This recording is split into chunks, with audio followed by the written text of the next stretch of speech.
This is a video to show you how to turn a mug in your store into a customizable mug with Zakeke.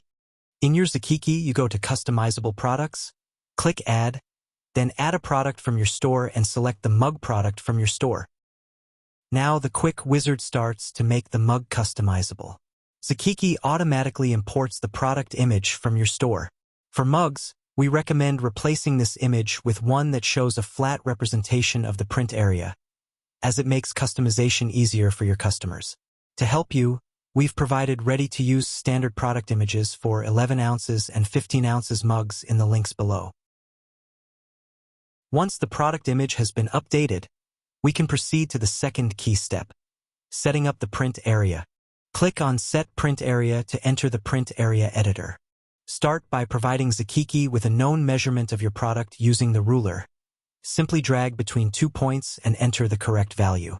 For an 11-ounce mug, the standard width is typically 20 centimeters, which corresponds to the mug's circumference.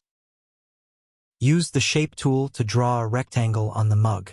The print area will automatically have the correct size based on the initial measurement provided with the ruler. You can still manually adjust it if you need to fine-tune the dimensions.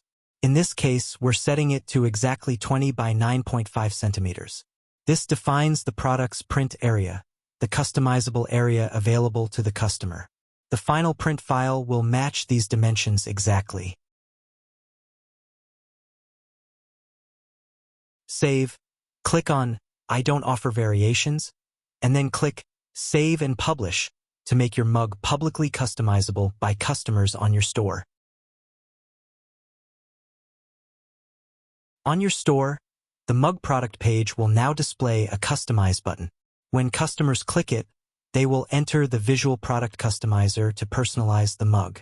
They can create their own design using the tools you provide, and once the product is purchased, Zakeke will generate the print files for you.